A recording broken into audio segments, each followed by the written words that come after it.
अस्सलाम वालेकुम, कैसे हैं आप सब। हम लोग पढ़ रहे हैं क्लास 9 का मैथ्स। फर्स्ट चैप्टर हमने स्टार्ट किया हुआ है मैट्रिसेस एक्सरसाइज 1.1 का। आज लास्ट क्वेश्चन करेंगे जो कि है क्वेश्चन नंबर 7। कहते हैं हमारे पास solve the following question for A B C D की वैल्यूज फाइंड करनी है इस गिवन मैट्रिसेस से। सबसे पहले हम क्या लिखेंगे, सॉल्व, फिर इन दो मैट्रिसेस को नीचे उतारेंगे।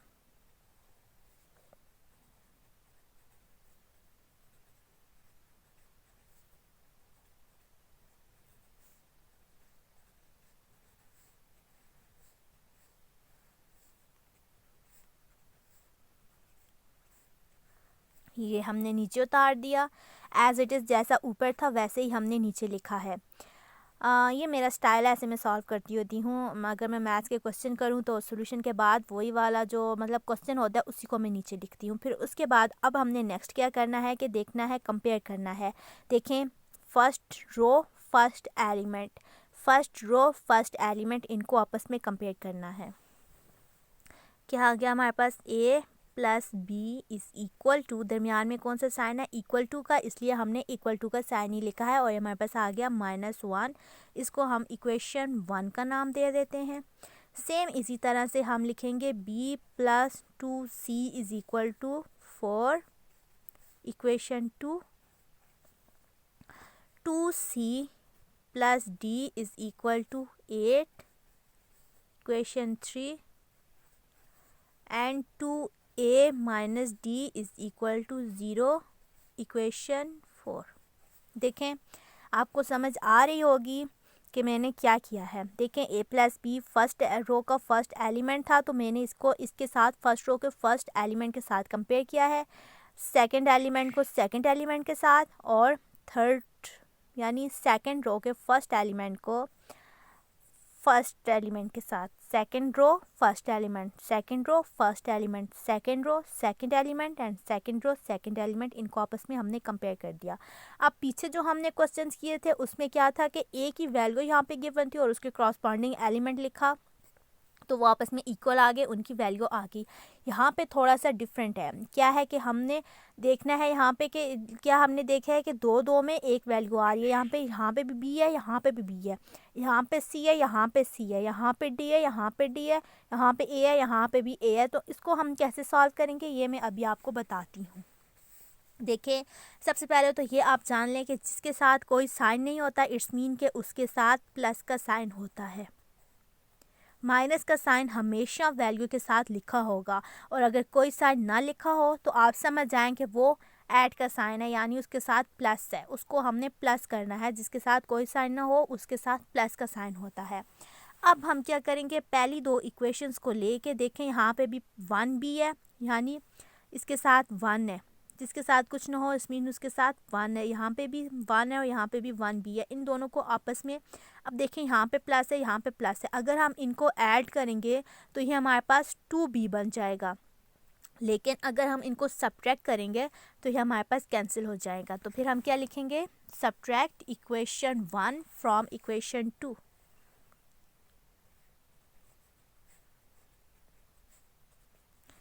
Subtract equation 1 from equation 2। तो जिससे सब्ट्रैक्ट हम करते हैं उस इक्वेशन को पहले लिखते हैं। अब हम इक्वेशन 2 से सब्ट्रैक्ट कर रहे हैं तो हम इसको पहले लिखेंगे, b plus 2c is equal to 4, अब इज इक्वल टू -1। अब देखें, इक्वेशन 1 में c की वैल्यू नहीं है, तो हमने c की वैल्यू पे कुछ भी नहीं लिखना नीचे, इसको वैसे ही छोड़ देंगे। b की जगह आ जाएगा b प्लस a। अब हमने सब्ट्रैक्ट करना है तो हम क्या करेंगे, साइन चेंज करेंगे। यहाँ पे प्लस है तो ये माइनस आ जाएगा, प्लस है तो माइनस आ जाएगा, ये माइनस है तो प्लस आ जाएगा। अब हमारे पास क्या आएगा, आंसर -a, ये आपस में कैंसिल हो गए, plus 2c is equal to 4 + 1 5। इसको हम इक्वेशन 5 का नाम दे देते हैं। अब देखें, नीचे वाली दोनों इक्वेशन यानी 3 और 4 को आपस में कंपेयर करते हैं। अब अगर यहाँ पे देखें तो ये भी डी है, प्लस टी है और ये माइनस टी है। अगर हम इनको ऐड करेंगे तो ये आपस में कैंसिल हो जाएंगे। अगर हम इनको सब्ट्रैक्ट करते हैं यानी माइनस साइन चेंज कर देते हैं तो ये आपस में ऐड हो जाएंगे। इसका माइनस चेंज करो तब भी ऐड हो जाएगा, इसका माइनस चेंज करो तब भी ऐड हो जाएगा। लेकिन हमने क्या करना है, हमने एक वैल्यू को हमने सब्ट्रैक्ट करना है, इसी तरह से हम आंसर फाइंड कर सकेंगे। तो हम क्या लिखते हैं, add equation 3 and 4।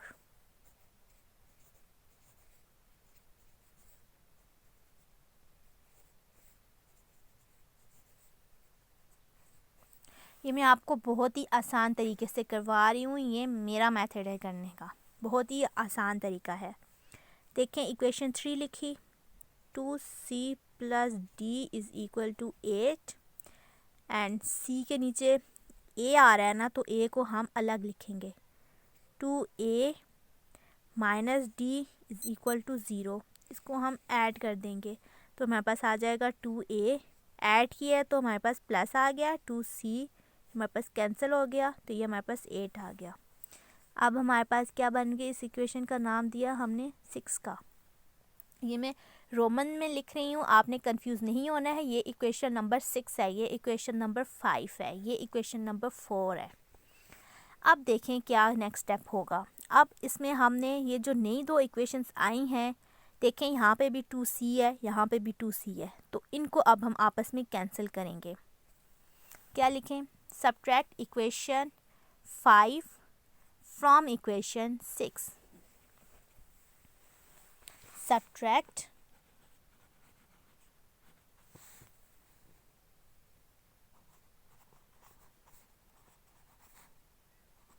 Equation 5 from equation 6। तो क्या है हमारे पास, इक्वेशन 6 क्या है, 2a plus 2c is equal to 8 and equation 5 क्या है, minus a plus 2c is equal to 5।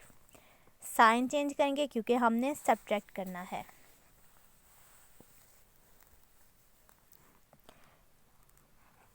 Plus plus है तो माइनस, प्लस है कोई साइन नहीं तो इसकी मीनिंग के साथ क्या है, प्लस माइनस।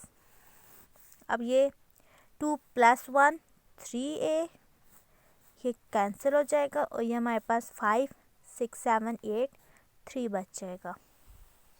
अब ये देखें एक अकेला a रह गया है। अब हमने क्या करना है, a की वैल्यू निकालनी है। तो a इज़ इक्वल टू 3 × 3, ये वाला जो a है इधर मल्टीप्लाई हो रहा है तो दूसरी साइड पे जाके वो डिवाइड हो जाएगा। तो हमारे पास a की वैल्यू क्या आ जाएगी, 1। इसको हम इक्वेशन a का नाम दे देते हैं। अब a की वैल्यू जो हमारे पास आई है उसको हमने पुट करना है इक्वेशन 1 में, क्योंकि देखेंगे सिंपल लिखा हुआ है और a की वैल्यू पुट करेंगे तो हमारे पास b की वैल्यू आ जाएगी। पुट इन इक्वेशन a की वैल्यू पुट लिखते हैं, put equation a in equation 1। साथ में इस तरह से लिख लें क्योंकि आपको आसानी होगी समझने में, आपको समझ आ जाएगी कि इसमें कौन सी वैल्यू पुट हुई है। अगर आपने झमकट्टा बना लिया, आपने ये चीज़ ना लिखी तो आपको खुद समझ नहीं आएगी कि मैं क्या कर रही हूँ या मैं क्या कर रहा हूँ। तो इक्वेशन 1 है हमारे पास, a plus b is equal to -1। a की वैल्यू पुट की तो हमारे पास आ जाएगा 1 plus b is equal to -1। b is equal to, यहाँ पे प्लस है दूसरी साइड पे जाएगा तो माइनस अपना साइन चेंज कर देगा। देखिए यहाँ पे ऐड हो रहा है, अगर ये इसके साथ मल्टीप्लाई हो रहा होता तो दूसरी साइड पे जाके डिवाइड होता, लेकिन ये यहाँ पे ऐड हो रहा है तो दूसरी साइड पे जाके सब्ट्रैक्ट हो जाएगा, अपना साइन चेंज कर देगा। 1 + 1 क्या होता है, 2 होता है, लेकिन साइन कौन सा रहता है, बड़ी वैल्यू का। या सिंपल में ये कह दूं कि जब हम किसी भी चीज़ को देखें, ये 1 है और ये 1 है, इसको हम लोग ऐड करते हैं तो साइन हमारे पास वही रहता है। लेकिन अगर हम इसी को मल्टीप्लाई कर रहे हों, -1 इंटू -1 जब मल्टीप्लाई हो रहा है तो ये 1 आएगा, लेकिन साइन हमारे पास साथ में चेंज रहेगा, 1 + 1 1 नहीं सॉरी माइनस माइनस प्लस। ये साइन मल्टीप्लाई में साइन चेंज हो जाता है, लेकिन ऐड में साइन वही रहता है। तो हमारे पास ये आ गई इक्वेशन बी। अब ए की वैल्यू भी पता चल गई है, बी की वैल्यू भी पता चल गई है। अब हमने सी की वैल्यू फाइंड करनी है। तो ये देखें सिंपल, हमारे पास हम यहाँ पे बी की वैल्यू फाइंड लिखेंगे, पुट करेंगे इसमें, तो सी की वैल्यू हमारे पास आ जाएगी। पुट इक्वेशन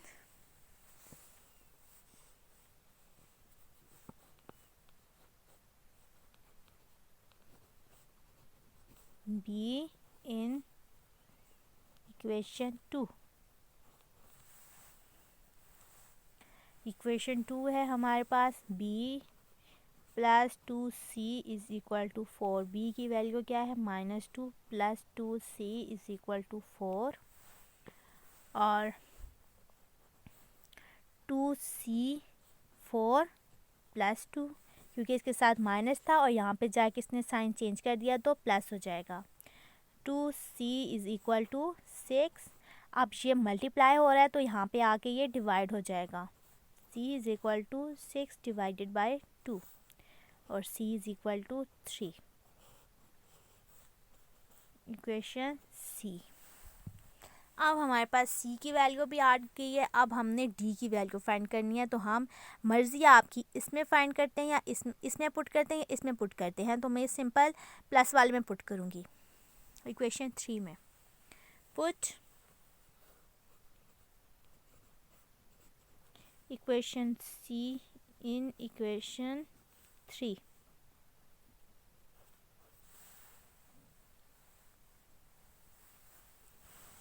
इक्वेशन 3 है हमारे पास 2c + d = 8। c की वैल्यू पुट करेंगे तो 2 3 + d = 8। 2 3s are 6 + d = 8 और d इधर रहेगा, 6 को दूसरी साइड पे ले गए तो 8 - 6 d = 2। Equation number D.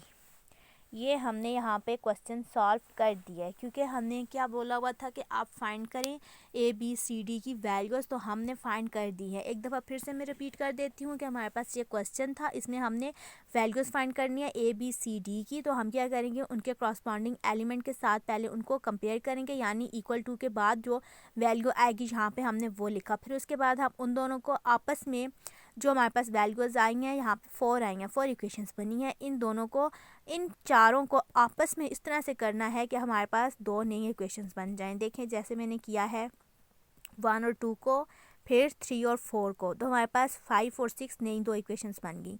फिर इन दोनों को आपस में हमने करना है। अब वो मतलब आपने थोड़ा सा देखना है कि कहाँ पे सब्ट्रैक्ट हो रहा है, कहाँ पे ऐड हो रहा है। जैसे कि मैंने अभी आपको बताया कि अगर वो देखें कि सब्ट्रैक्ट हमने तब करना है कि हमने एक की वैल्यू निकालनी है, दूसरे को हमने कैंसिल करना है, और जहाँ पे वो ऑलरेडी कैंसिल हो रहे हों तो वहाँ पे हम उनको ऐड कर देंगे, सब्ट्रैक्ट नहीं करेंगे। तो फिर जब ये बच जाएगी तो ए की वैल्यू आ गई, या ए की वैल्यू जब हमने फाइंड किया तो उसको इक्वेशन 2 में पुट किया तो बी की वैल्यू आ गई, बी को इक्वेशन 3 में पुट किया तो सी की वैल्यू आ गई, और सी को इक्वेशन नेक्स्ट में पुट किया तो हमारे पास डी की वैल्यू आ गई। और ये हमारे पास यहाँ पे क्वेश्चन सॉल्व हो गया है। उम्मीद करती हूँ आपको समझ आ गया होगा, बहुत ही आसान है। Thank you.